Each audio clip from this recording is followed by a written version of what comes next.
तो दायरे के अंदर भारतीय बाजार, लेकिन मिड कैप स्मॉल कैप में खरीदारी जारी। ब्रॉडर मार्केट्स में तेजी, करीब 1100 साढ़े 1100 शेयर जो कि तेजी के साथ कामकाज कर रहे हैं। 1000 शेयरों के आसपास की बिकवाली आपको दिखाई पड़ रही है। तो लेकिन आज क्योंकि एक्सपायरी का दिन है तो भारतीय बाजार थोड़ा बहुत तो वोलेटाइल रहेंगे ही। और निफ्टी में एक स्पाइक वापस आया, जो थोड़ी देर पहले मार्केट्स एक रेंज में थे, एक सडन स्पाइक के साथ मार्केट्स अब धीरे धीरे slowly and steadily day high की तरफ जा रहे हैं। तो जरा भाई कंट्रीब्यूटर लेकर आए कि बाजार में जो बदलाव आया है इसके कंट्रीब्यूशन के नंबर्स भी देख लेते हैं, कौन कौन मेजरली कंट्रीब्यूट कर रहा है। सुबह से ICICI bank, axis bank, SBI ये मेजरली कंट्रीब्यूट कर रहे थे। अब निफ्टी बैंक की तरफ से कंट्रीब्यूशन और बेटर हुआ, जिसका इंपैक्ट आपको मार्केट्स में दिखाई पड़ा। और निफ्टी बैंक अब slowly and steadily day high के आसपास कामकाज करते हुए आपको दिखाई पड़ रहे हैं।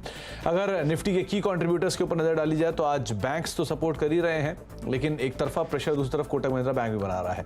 एक्सिस में तेजी बढ़ी, आईसीआईसीआई बैंक, एसबीआई और आईटीसी ये कुछ और नाम जहां पर खरीदारी है। तो तीनों का चार्ट लेकर आइए। Axis bank, ICICI bank, SBI जहां से कंट्रीब्यूशन आता हुआ दिखाई पड़ रहा है। मेजरली एक्सिस बैंक आज अच्छे नंबर्स के बाद 5.5-6% ऊपर ट्रेड करता हुआ दिखाई पड़ रहा है। Plus ICICI bank, plus SBI जो कि एक नए बढ़िया ब्रेकआउट के साथ आज ट्रेड करता हुआ दिखाई पड़ रहा है। तो सब में खरीदारी है, वो मार्केट्स को सपोर्ट दे रहे हैं और उसके दम पे बाजार भी अब slowly and steadily day high के आसपास जाता हुआ दिखाई पड़ रहा है। हालांकि कोटक की तरफ से थोड़ा प्रेशर जरूर देखने को मिल रहा है। रूपक डे हमारे साथ बने हुए हैं। रूपक जी नमस्कार, स्वागत है कार्यक्रम में। पहले तो मार्केट्स पे आपका एक व्यू और एक बाजार में स्पाइक भी आया है। एक्सपायरी का दिन है, थोड़ा वोलेटिलिटी तो हम एक्सपेक्ट कर ही रहे हैं, लेकिन कैसे रीड कर रहे हो आप मार्केट्स को? जी, इनिशियल वोलेटिलिटी, जो कंसोलिडेशन था उसके बाद जो स्पाइक है, मेरे ख्याल से स्पाइक कंटिन्यूड होना है। टू 22,500 का रेजिस्टेंस है, बट मेरे ख्याल से एक बार रेजिस्टेंस आज का दिन टूटना चाहिए। लोअर एंड में 22,420 का सपोर्ट है, तो 420 का सपोर्ट नहीं टूटा तो चांसेस है कि एक बार 500 के ऊपर जाए निफ्टी। और बैंक निफ्टी तो ऑलरेडी स्ट्रेंथ में ही है, निफ्टी को आउट परफॉर्म कर रहा है बैंक निफ्टी। तो मेरे ख्याल से बैंक निफ्टी भी 40,600 तक जा सकता है। तो ओवरऑल सेंटिमेंट मेरे ख्याल से पॉजिटिव रहना चाहिए निफ्टी एंड बैंक निफ्टी में। तो निफ्टी बैंक निफ्टी में पॉजिटिव सेंटीमेंट रहना चाहिए। जरा आईटी लेकर आइए, क्योंकि थोड़ी बहुत बाइंग आईटी के अंदर आई है। निफ्टी बैंक तो सपोर्टिव है ही, एक बार इन्फोसिस, टीसीएस ये दोनों लेकर आएगी। आईटी में थोड़ा सा स्पाइक आया है और उसमें भी इन्फोसिस और टीसीएस का कंट्रीब्यूशन थोड़ा सुधरा है पहले कंपैरिजन में, जिसका भी एक इंपैक्ट आप कह सकते हैं मार्केट्स में। प्लस डॉक्टर रेड्डीज लेकर आइए, फार्मास्यूटिकल स्पेस से भी थोड़ी बाइंग आनी शुरू हुई है और डॉक्टर रेड्डीज भी उसमें पार्टिसिपेट करते हुए दिखाई पड़ रहा है। स्लाइटली यहाँ पर भी खरीदारी देखने को मिल रही है। रूपक सर, आपकी तरफ से इंडिविजुअल स्टॉक्स कहाँ पर आप लॉन्ग हो, कहाँ पर आपकी नजर है? मेरा पहला पिक रहेगा बीएचईएल। भेल ने क्या किया, प्रीवियस जो छोटा स्विंग हाई था उस हाई के ऊपर सस्टेन कर रहा है विद राइजिंग वॉल्यूम। तो मेरे ख्याल से ये जो मोमेंटम क्रिएट हुआ, तो ये मोमेंटम बेल को 282 तक लेके जा सकता है वेरी शॉर्ट टर्म में। और नीचे एक स्टॉप लॉस मेंटेन करना होगा 267 पे। और दूसरा कॉल रहेगा टीटागढ़ वैगन पे। स्टॉक ने रिसेंट कंसोलिडेशन जो था उसके ऊपर ब्रेकआउट दिया विद राइजिंग वॉल्यूम और क्रिटिकल मूविंग एवरेज को सस्टेन कर रहा है। तो मेरे ख्याल से 1120 तक जाना चाहिए वेरी शॉर्ट टर्म में। और नीचे एक स्टॉप लॉस मेंटेन करना होगा 1017 का। तो टीटागढ़ रेल सिस्टम करीब 1014 का एक स्टॉप लेके आप लॉन्ग साइड पे जा सकते हैं। डीआई के आसपास ये ट्रेड कर रहा है। दूसरा बीएचईएल, यहाँ पर भी खरीदारी बनते हुए दिखाई पड़ रही है। एक अच्छी तेजी यहाँ भी देखने को मिल रही है।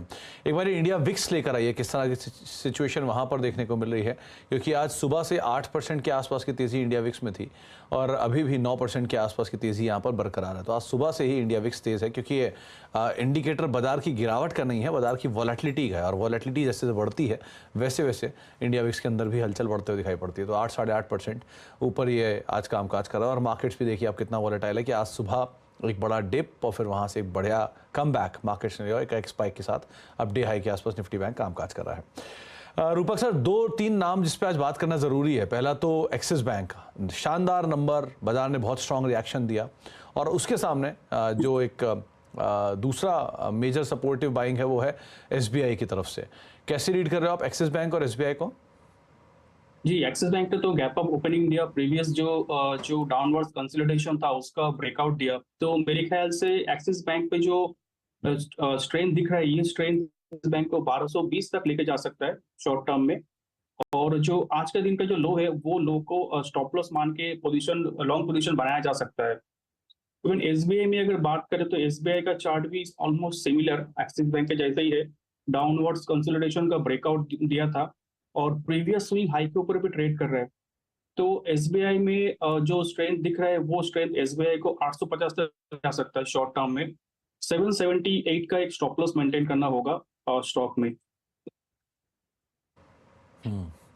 तो 778 का एक स्टॉप लेके आप एसबीआई को लॉन्ग साइड पर देख सकते हैं। चलिए अब नजर डालते हैं मिड कैप के गेनर लूजर के ऊपर। मिड कैप इंडेक्स जो है वो आज थोड़ा वोलेटाइल ज़रूर है, लेकिन as we speak day high के आसपास स्लोली एंड स्टेडली पहुंच रहा है। और जो मेजरली आज कंट्रीब्यूट कर रहा है उसमें सरकारी बैंक, जिसकी अभी हम चर्चा भी कर रहे थे। बैंक ऑफ इंडिया 3% ऊपर, इंडियन ओवरसीज बैंक 3.5% ऊपर, केनरा बैंक 3% ऊपर, बैंक ऑफ बड़ौदा 2.5% के आसपास तेजी यहाँ पर देखने को मिल रही है। सरकारी शेयरों में खरीदारी है तो SCI हुआ, EIL हुआ, SJVN हुआ, कोचिन शिपयार्ड हुआ, कंटेनर कॉर्प हुआ, सब में खरीदारी यहाँ पर देखने को मिल रही है। फर्टिलाइजर शेयरों में लगातार दूसरा दिन जबकि मूव है तो कोरोमंडल, हालांकि कार्बोरंडम फर्टिलाइजर नहीं है लेकिन फिर भी कोरोमंडल, दीपक फर्टिलाइजर, चंबल फर्टिलाइजर सब में खरीदारी देखने को मिल रही है।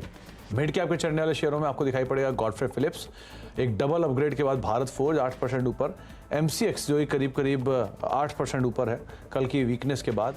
और गिरने वाले शेयरों में इंडियन होटल नंबर के बाद 5% नीचे, थर्मैक्स करीब 4% नीचे, रैमको सीमेंट 3.5% नीचे और मैक्स फाइनेंशियल करीब 2% के आसपास की बिकवाली यहाँ पर भी आते हुए दिखाई पड़ रही है। तो आज मेजरली मार्केट में जो बाइंग है उसमें PSUs का एक मेजर कंट्रीब्यूशन आता हुआ दिखाई पड़ रहा है। सो PSU स्पेस में से आपने BHEL को चुना रूपक सर, कुछ और नामों में जैसे आज कंटेनर कॉर्प में बाइंग है, EIL में बाइंग है, बाकी जो PSUs हैं वहाँ पर भी एक अच्छा मूव है। सो इनमें से कोई नाम? उनमें से मैं कॉनकोर के बारे में बताना चाहूंगा। ये कंसोलिडेशन ब्रेकआउट दिया डेली चार्ट पे और जो वेरी इंपॉर्टेंट जो मूविंग एवरेज होता है 21 EMA short term, very short term के लिए, उसके ऊपर भी सस्टेन कर गया। तो ओवरऑल सेंटिमेंट पॉजिटिव रहना चाहिए। 1070 1100 तक जा सकता है शॉर्ट टर्म में और आज के दिन का जो लो है उस लो के नीचे स्टॉप लॉस मेंटेन करना होगा, मतलब 960 के आसपास स्टॉप लॉस मेंटेन करना सही रहेगा। 960 के आसपास का एक स्टॉप लेके आप होल्ड कर सकते हैं। 1000 प्लस के टारगेट्स यहाँ पे आते हुए दिखाई पड़ सकते हैं। अब बात करते हैं आज के सबसे हॉट स्टॉक की, जो है वोडाफोन आइडिया। वोडाफोन आइडिया ने FPO में निवेश करने वाले रिटेल निवेशकों की चांदी कर दी है। महज 3 दिनों में इसने 20% का एक शानदार रिटर्न दिया है। लेकिन बड़ा सवाल यह है कि ये बुल रन जारी रहेगा या कंपनी के सामने क्या अवसर हैं, क्या चुनौतियां हैं, इन सब पर बातचीत कर लेते हैं। यतिन हमारे साथ मौजूद भी हैं डिटेल के साथ। तो यतिन, वोडाफोन आइडिया करीब 14 रुपए पहुंच गया आज, क्या डिटेल है आपके पास? वोडाफोन FPO की बात करें तो कहीं ना कहीं जो निवेशक हैं वो खुश हैं, क्योंकि 15 से 20% का FPO लिस्ट होने पे गेन दिखाई पड़ रहा है। वोडाफोन आइडिया की बात करें तो भारत की तीसरी लार्जेस्ट टेलीकॉम कंपनी और globally by number of subscriber 6ठी नंबर की कंपनी। 4G सब्सक्राइबर भी बढ़े हैं कंपनी के और आरपू हालांकि इंडस्ट्री में सबसे लोएस्ट है, क्योंकि अभी भी 2G customers Vodafone idea service करता है। मार्केट शेयर के लिहाज से जियो और भारती से छोटा है वोडाफोन आइडिया। एक जमाने में 30% मार्केट शेयर हुआ करता था वोडाफोन आइडिया का, जो घट के अभी लगभग 19% के आसपास है। जहां तक कि वोडाफोन आइडिया का सवाल है, 4G और 5G सब्सक्राइबर्स को बढ़ाने के लिए और उसके एक्सपेंशन के लिए फंड रेज किया गया है और आगे जाके 20 से 25% अगर टैरिफाई कंपनी करने में सक्षम हो जाती है तो कहीं ना कहीं ये सोने पे सुहागा रहेगा, जिससे आरपू और मार्जिन दोनों में ही इंप्रूवमेंट आपको आता हुआ नजर पड़ सकता है। सबसे इंपॉर्टेंट सपोर्ट पिलर सरकार भी है और कहीं ना कहीं AGR ड्यूज को लेके और 3 प्लेयर की मार्केट को लेके सरकार का सपोर्ट बना रहा है। हालांकि चैलेंजेस की बात करें तो बैंक फंडिंग कैसे रहेगी आगे जाके, इस पे एक क्वेश्चन मार्क है। कर्ज लगभग 2 लाख करोड़ का है इंक्लूडिंग AGR ड्यूज और स्पेक्ट्रम फीस, और जहां तक कि कैश फ्लो का सवाल है, इस कर्ज के वजह से भी थोड़ा बहुत इंपैक्ट आपको होता हुआ दिखाई पड़ रहा है। ग्राहकों को भी किस तरीके से एट्रिशन में रोका जाए वो भी एक रणनीति देखी जाएगी, लेकिन क्लियरली टैरिफ हाइक पे बाजार बेट करता हुआ दिखाई पड़ रहा है वोडाफोन आइडिया के लिए। तो आज के लिए एक स्टार परफॉर्मर के तौर पे वोडाफोन आइडिया निकल कर आया है, DI के आसपास कामकाज भी कर रहा है। लेकिन कुमार मंगलम बिरला FPO लिस्टिंग पर काफी खुश नजर आए। उन्होंने कहा कि पैसे का इस्तेमाल नेटवर्क क्षमता विस्तार और कुछ एरिया में 5G के एक्सपेंशन के लिए होगा। The 3 big parts of that is to increase the size of the network. The second is to densify the network in areas that we are present. And third, of course, is implementing 5G selectively across the network. So that's a task cut out for us. I think that we're very happy. This is a a new life for Vodafone Idea, and we look forward to being an outstanding service provider to our customers. We have only 4,000 crores of debt due to banks, so we are quite debt light. तो बीता साल इस पूरे group के लिए यानी Aditya Birla group के लिए एक शानदार साल रहा, जहां पे करीब करीब इस ग्रुप में 40% के आसपास के अपसाइड खुलते हुए दिखाई पड़े। तो तमाम डिटेल आपकी स्क्रीन पे। पहले ग्रुप की कुछ लिस्टेड कंपनियां, जहां पे इस ग्रुप की कई सारी नॉन लिस्टेड कंपनियां भी हैं, लेकिन UltraTech, Grasim, Hindalco, Aditya Birla fashion, Vodafone Idea, Aditya Birla capital, AB money और आदित्य बिरला सन लाइफ और साथ साथ सेंचुरी टेक्सटाइल, ये कुछ ऐसे नाम है जो कि इस ग्रुप की अलग अलग सेक्टर सब सेक्टर के अंदर इनकी मौजूदगी मौजूद है। इस ग्रुप की मार्केट कैप जो कि एक साल पहले करीब 5-5.5 लाख करोड़ रुपए के आसपास थी और रफली 8 लाख करोड़ के आसपास पहुंच गई है, यानी कि 40% के आसपास का एक अच्छा ग्रोथ बीते एक साल में इस ग्रुप की मार्केट कैप के अंदर आता हुआ दिखाई पड़ा है।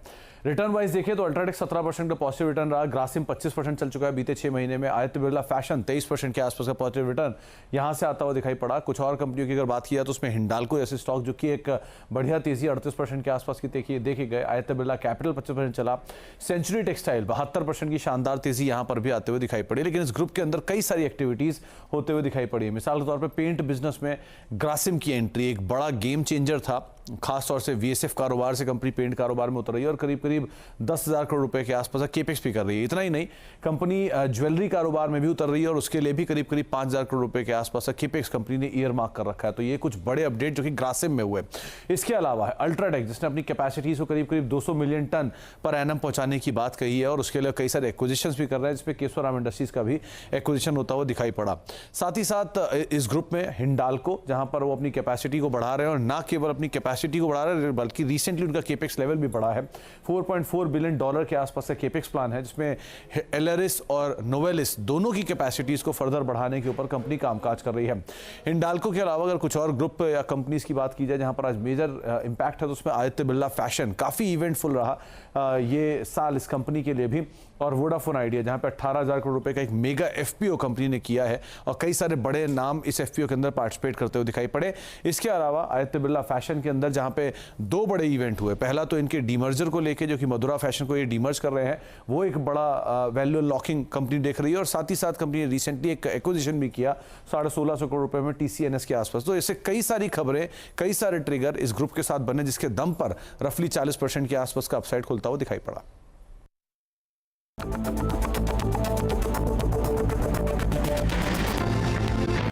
आप देख रहे हैं मिड कैप मंत्रा और भारतीय बाजारों में बढ़िया रफ्तार वापस लौटी है। Nifty bank, Sensex, mid cap, small cap सब में अच्छी रिकवरी प्लस डे हाई के आसपास अब मार्केट्स कामकाज करते हुए दिखाई पड़ रहे हैं। अलग अलग सेक्टर के हिसाब से अगर आप देखेंगे तो चाहे निफ्टी को देखें, निफ्टी बैंक को देखें, लोअर लेवल से एक बढ़िया कमबैक और निफ्टी डे हाई के आसपास, निफ्टी बैंक डे हाई के आसपास, सेंसेक्स डे हाई के आसपास और mid cap, in fact Nifty bank तो डे हाई पर आ भी चुका है और mid cap small cap index में भी रिकवरी है। मिड कैप डे हाई की तरफ जा रहा है और small cap index already day high पर कामकाज करता हुआ दिखाई पड़ रहा है। तो बढ़िया रफ्तार मार्केट्स के अंदर लौटी है और एडवांस डिक्लाइन भी अब एडवांसेस के फर्म साइड पर देखने को मिल रहा है। पहले भी एडवांसेस तेजी में थे लेकिन अब एडवांसेस और बेहतर होते हुए दिखाई पड़ रहे हैं।